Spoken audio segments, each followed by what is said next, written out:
Bismillahirrahmanirrahim. Assalamualaikum warahmatullahi wabarakatuh.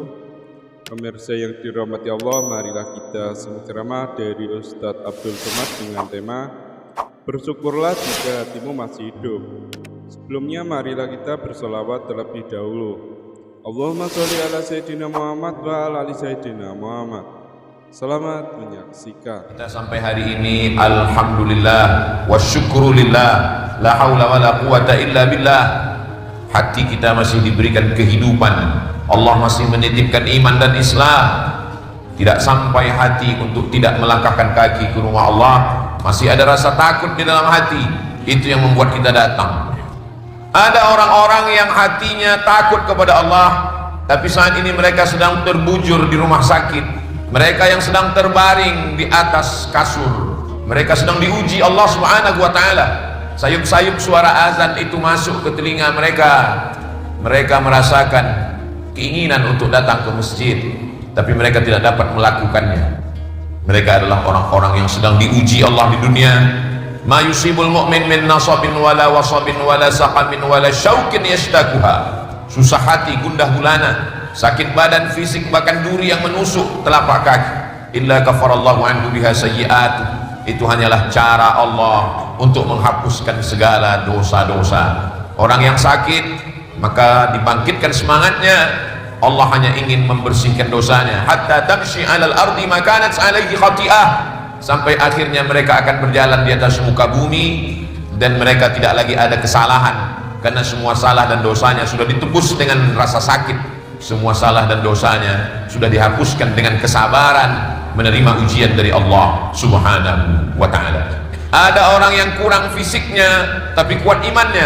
Ada orang yang kuat fisiknya tapi tidak lagi ada imannya. Kita alhamdulillah, nikmat terbesar yang diberikan Allah hari ini, badan kita masih sehat, kaki masih melangkah, tangan masih menghayun, dan hati kita masih ada iman dan Islam, masih ada rasa takut kepada Allah. Maka rukun khutbah diantaranya mengucapkan alhamdulillah. Andai ada khatib yang lupa mengucapkan alhamdulillah, pujian kepada Allah, maka batallah khutbah. Kalau khutbah sudah batal, maka batallah sholat Jumat menjadi sholat zuhur. Alhamdulillahi rabbil alamin. Bersyukur dengan lisan, mengucapkan pujian kepada Allah. Bersyukur dengan perbuatan, melaksanakan segala perintah Allah, menjauhi semua larangan Allah Subhanahu wa ta'ala.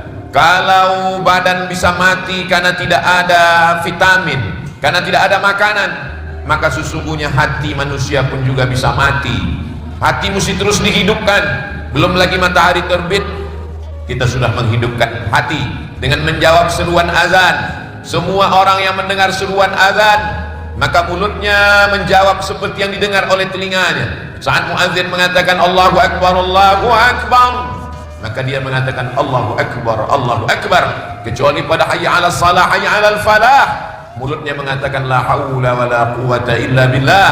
Setelah azan dia tutup dengan doa wasilah. Allahumma rabb hadhihi da'wati tammah was salatil qa'imah ati sayyidina Muhammadan wasilata wal fadilah wasyarafa wad darajatal 'aliyata rafi'ah wa ba'athallahumma maqaman mahmudan alladhi wa'adta innaka la tukhliful mi'ad. Ketika itu hatinya sudah mulai hidup.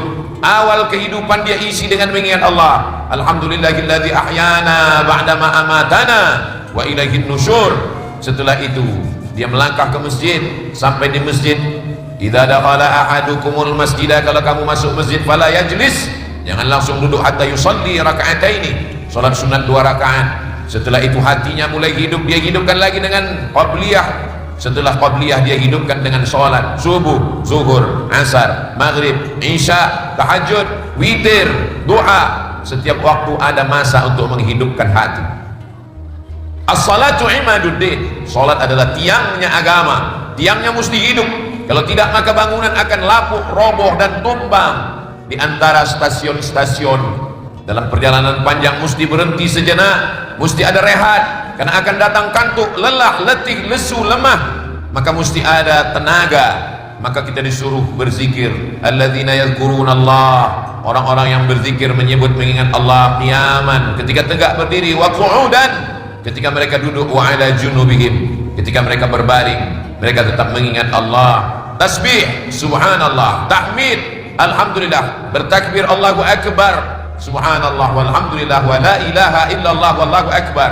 Itu semua adalah menghidupkan hati. Afdalul zikri, di antara zikir yang paling afdal, yang paling utama, la ilaha illallah. Kalimatu haqqin 'alaiha nahya, dengan itu kita hidup, wa 'alaiha namutu, dengan itu kita mati, wa biha nub'atsu, dengan itu juga nanti kita akan dibangkitkan di padang mahsyar menghadap Allah Subhanahu wa taala. Sampai kapan kita ini terus menghidupkan hati? Sampai akhirnya ruh berpisah dengan jasad.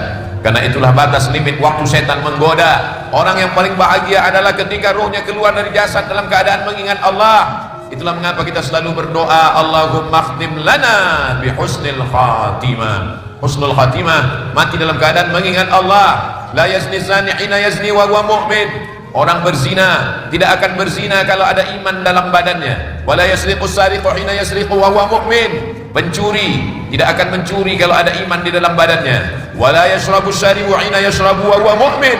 Orang yang minum khamar tidak akan minum khamar, tidak akan mabuk kalau ada iman di dalam badannya. Hadis ini diriwayatkan oleh sahabat Nabi Abdullah ibnu Abbas radhiyallahu anhuma. Muridnya bernama Ikrimah bertanya, ayun za'ul iman? Apakah iman bisa lepas dari badan? Ayun za'ul iman? Apakah iman itu bisa lepas dari badan? Wa syabbaka baina asabi'ihi. Abdullah bin Abbas tidak menjawab dengan lisan. Abdullah bin Abbas tidak menjawab dengan bahasa. Wa syabbaka baina asabi'ihi. Abdullah bin Abbas menjalinkan jari jemarinya.